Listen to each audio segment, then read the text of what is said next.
Hello students, welcome online classes Bishop Academy, Senior Secondary School, Maharajganj.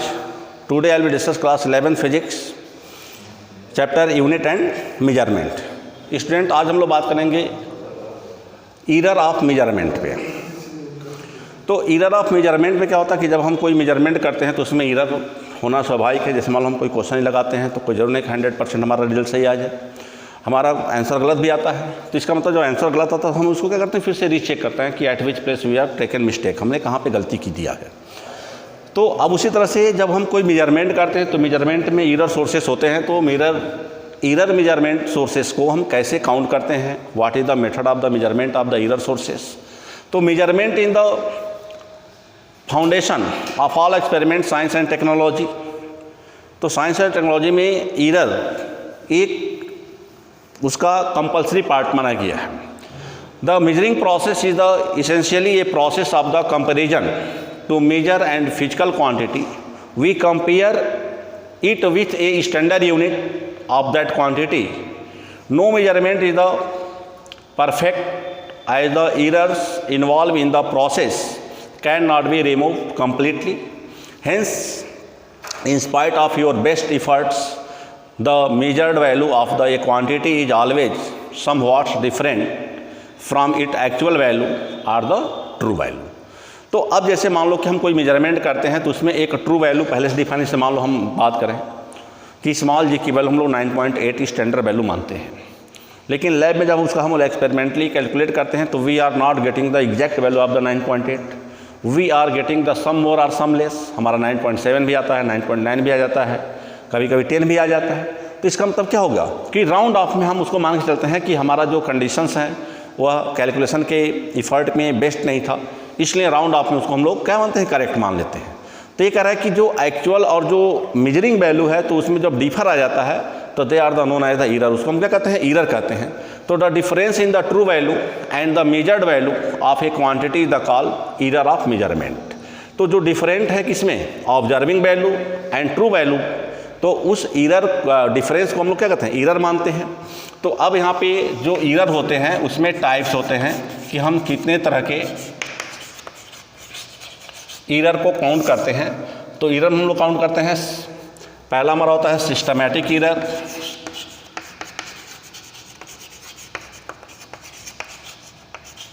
Systematic error. दूसरा हमारा error होता है random error, random error. और तीसरा हमारा होता है ग्रॉस एरर। तो they are the 3 type of the error. अब इसमें सिस्टमैटिक एरर क्या है, द सिस्टमैटिक एरर और those error that tend to be one direction either positive और निगेटिव। तो जैसे मान लो हमने किसी यूनिट मेजरमेंट को, जैसे मान लो एक स्केल है और मान लो स्केल पर हमारा 0 से लेकर किधर काउंटिंग है, तो मान लो हम कोई मेजरमेंट कर रहे हैं और 0 को हम किसी जो मेजरमेंट कर रहे हैं उसके हम 0 से काउंसाइड नहीं करेंगे तो हमारा क्या हो जाएगा, ये हमारा सिस्टमैटिक एरर हो जाएगा। तो हम किसी भी सिस्टम को लेते हैं तो अगर सिस्टम में 2 तरह का एरर होता है, या तो वह पॉजिटिव होता है वह निगेटिव होता है। तो पॉजिटिव होता है कि when the 0 of the right side belonging, जब सिस्टम का 0 एक्यूरेसी के राइट साइड में होता है तो उसे हम पॉजिटिव एरर कहते हैं, और जब वही एरर हमारा लेफ्ट साइड में आता है तो उसे हम क्या कहते हैं, निगेटिव एरर कहते हैं। तो दैट मीन्स सिस्टमैटिक एरर होता है, रैंडम एरर होता है और ग्रॉस एरर होता है। तो they are the major 3 types of the error in which we are the measurement. अब इसमें होता है कि सिस्टमैटिक एरर में बहुत सारे टर्म्स आते हैं, जैसे एब्सोल्यूट एरर है। अब आते हैं इस पे हम, absolute error, absolute error,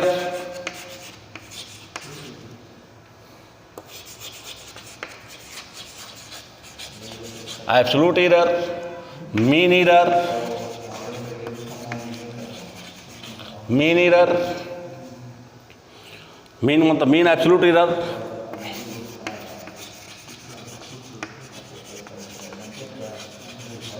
relative error, relative error को हम लोग क्या कहते हैं, फ्रैक्शनल एरर भी कहते हैं। तो अब इसमें होता है कि हम एब्सोल्यूट एरर कैसे निकालते हैं। तो एब्सोल्यूट एरर निकालने के लिए जैसे मान लो they are the taken result in experiment as like A1 A2 A2 A3 dot dot. तो अब मान लो हमने क्या किया कि इसमें हमने बहुत सारा एक रिजल्ट्स ले लिया। जैसे मान लो हमने एक्सपेरिमेंट का जो पहला रिजल्ट हो क्या आ गया, A1 आ गया, दूसरा रिजल्ट A2 आ गया, तीसरा रिजल्ट A3 आ गया, और इस तरह से हमने 4-5 या और भी ज़्यादा इसे रिजल्ट ले लिया। तो अब हमको निकालना है कि एब्सोल्यूट एरर निकालने के लिए हम क्या करते हैं, तो एब्सोल्यूट को जनरल लैंग्वेज हम लोग क्या कहते हैं, एवरेज कहते हैं। क्या कहते हैं, एवरेज। और एवरेज आप लोग क्लास 9th में पढ़े होंगे, क्लास 10th में पढ़े होंगे। और एवरेज का कॉन्सेप्ट होता है कि sum of observation upon number of observation.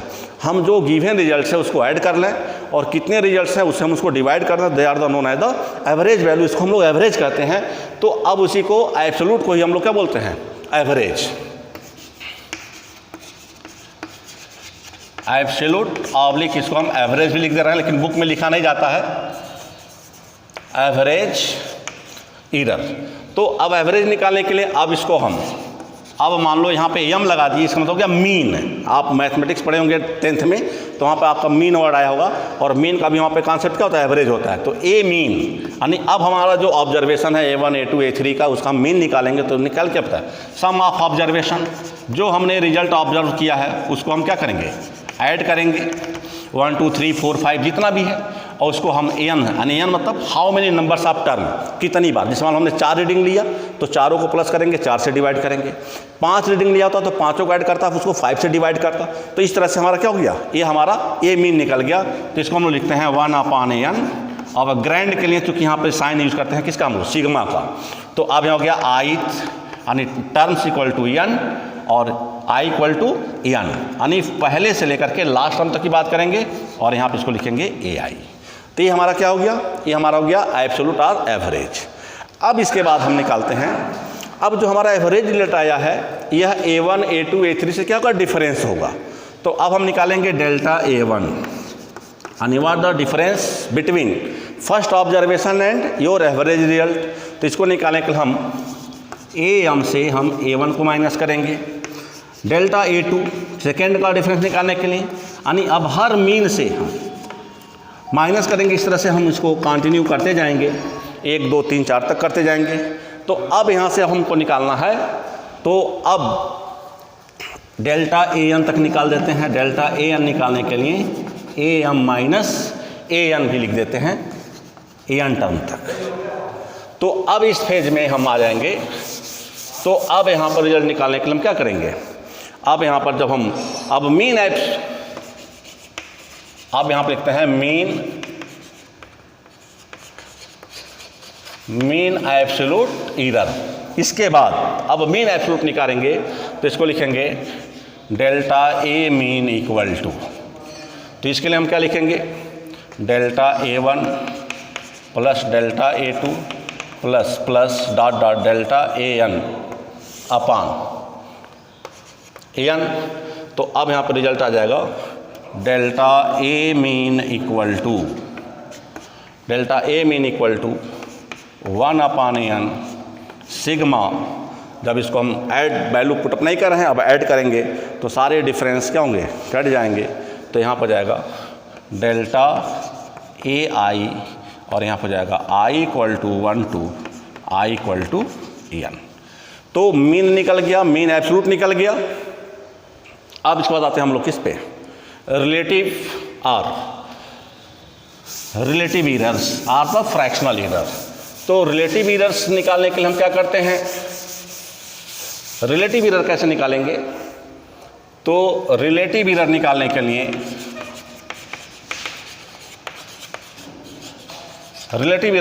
लिए हम लोग क्या निकालते हैं, रिलेटिव एरर निकालने के लिए मीन एब्सोल्यूट एरर, यानी रिलेटिव एरर का फॉर्मूला होता है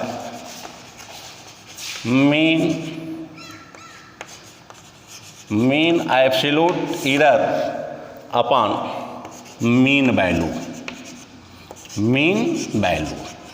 ए रिजल्ट आता है। तो अब यहाँ पे रिजल्ट आ चुका था delta A mean upon AM, result आ गया था। तो अब यह रिजल्ट हो गया हमारा किसका, रिलेटिव एरर के लिए। तो रिलेटिव एरर के लिए हमको मीन भी निकालना होगा और एब्सोल्यूट भी निकालते हैं, और इन दोनों रिजल्ट का जब फ्रैक्शन बनाते हैं तो रिलेटिव एरर होता है। और यही जब परसेंटेज में कन्वर्ट करना होता है तो दिस नंबर परसेंटेज एरर में जब लाते हैं तो इसी एरर के रिजल्ट को हम लोग क्या करते हैं, delta A mean upon A M multiply by 100, इसको 100 से क्या करते हैं, मल्टीप्लाई कर देते हैं। तो यही हमारा जो एरर होता है ये हमारा परसेंटेज में क्या होता है, कन्वर्ट हो जाता है। यानी इसी रिजल्ट को जब हम यहाँ पे मल्टीप्लाई 100 कर देंगे तो इस रिजल्ट को हम क्या बोलेंगे, यह परसेंटेज एरर का रिजल्ट कन्वर्ट हो जाएगा। तो अब रिलेटिव एरर निकालने के लिए जो हमारा बेसिक कॉन्सेप्ट होता है मीन और रिलेटिव एरर का, मीन एब्सोल्यूट एरर का, उन्हीं का जब हम फ्रैक्शन बनाते हैं तो हमारा रिलेटिव एरर हो जाता है। अब इसके बाद इस पर एक न्यूमेरिकल्स देख लेते हैं। न्यूमेरिकल्स इसका दिया हुआ है कि the refractive index of the water is the found है बीन द वैल्यू 1.29, 1.29, 1.33, 1.34, 1.35, 1.32, 1.36, 1.3 एंड 1.33। अब ये रिजल्ट की 2 बार दिखा चुका है। तो कह रहा है कि calculate the mean value absolute error and relative error of the percentage error. तो कह रहा है कि अब इससे सारे रिजल्ट हमको बताने हैं। तो कह रहा है कि वाटर का इंडेक्स लिया गया जिसमें 1, 2, 3, 4, 5, 6, 7, 8 ऑब्जर्वेशन लिया गया है। तो कह रहा है कि इसका हम कैसे निकालेंगे, तो पहले हम निकालते हैं इसमें एब्सोल्यूट एरर। तो एब्सोल्यूट एरर के लिए हमने क्या बताया था कि एब्सोल्यूट एरर के लिए हम सम ऑफ ऑब्जर्वेशन करके इसको क्या करेंगे, नंबर ऑफ टर्म से डिवाइड कर देंगे। तो अब हो जाएगा एब्सोल्यूट एरर के लिए सम ऑफ ऑब्जर्वेशन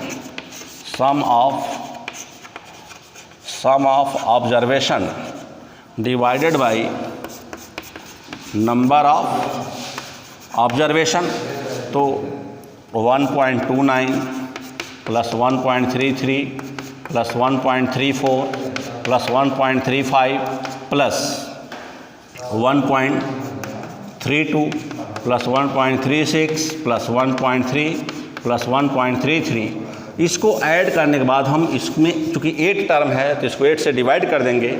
और जब इसको 8 से डिवाइड करेंगे तो we are getting the result is the approx 1.3275, they are the round off 1.33। तो ये हमारा पहला रिजल्ट आ गया इसका क्या, एब्सोल्यूट एरर का। अब एब्सोल्यूट मीन अगर निकालना है तो क्या करेंगे, अब एब्सोल्यूट मीन के लिए पहले हम डेल्टा n1 निकालेंगे। क्या निकालेंगे, क्योंकि इंडेक्स रिप्रेजेंट बाई, तो डेल्टा n1 निकालने के लिए हम 1.33 से 1.29 माइनस करेंगे तो जगह 0.04। डेल्टा n2 निकालते हैं तो 1.33 से हम माइनस करेंगे 1.33 को, ये आ गया 0.00। डेल्टा n3 निकालेंगे तो हम 1.33 से, यानी जो हमारा एवरेज आया है, अब इससे हर रीडिंग को हम माइनस करेंगे 1.34 से हो जाएगा -0.01। अब डेल्टा n4, तो इस तरह से हम अब 8 टर्म 35 तो हो जाएगा -0.02। अब यहाँ पे हम माइनस करेंगे तो कुछ रिजल्ट हमारे पॉजिटिव भी आ सकते हैं, कुछ रिजल्ट हमारे नेगेटिव भी आ सकते हैं। तो अब चूँकि जब हम इसका मीन एब्सोल्यूट निकालेंगे, मीन एब्सोल्यूट जब निकालेंगे तो मीन एब्सोल्यूट निकालने के लिए जो हम डेल्टा n1 लेंगे प्लस डेल्टा n2 लेंगे प्लस करते करते उसको हम 8 से डिवाइड करेंगे। तो अब यहाँ पे स्टूडेंट ध्यान हमको देना है कि हमने कहीं डिफरेंस निकाला तो कहीं हमारा डिफरेंस प्लस में आया, कहीं हमारा डिफरेंस माइनस में आया। तो यहाँ पे जो साइन है उसको इग्नोर करते हुए हम केवल डिफरेंस को क्या करेंगे, ऐड करेंगे। क्या करेंगे, इसको ऐड करेंगे, यानी 0.04 प्लस 0.00 प्लस, अब चूँकि तीसरा टर्म हमारा नेगेटिव आ गया तो इसको हम लिखेंगे 0.01 प्लस 0.04 0.02 प्लस, यानी जो भी हमारा डिफरेंस आ रहा है तो इसमें हम जो माइनस में आ रहा है उस माइनस के साइन को इग्नोर करते हुए हम डिफरेंस के रिजल्ट को ऐड करेंगे एंड अगेन डिवाइडेड बाय, क्योंकि हमारा 8 रिजल्ट ऑब्जर्वेशन लिया गया तो उसको हम 8 से क्या करेंगे, डिवाइड करेंगे, और इस तरह से हमारा मीन एब्सोल्यूट एरर डिफाइन हो जाएगा। यानी मीन एब्सोल्यूट में जो डिफरेंस माइनस में आता है तो हम वहाँ पे माइनस साइन को इग्नोर करते हुए केवल डिफरेंस के डिजिट को प्लस करके नंबर ऑफ ऑब्जर्वेशन को क्या करेंगे, डिवाइड कर देंगे। Okay, thank you students watching this video, and the next video we are discuss the some usages of the significance figure. Thank you.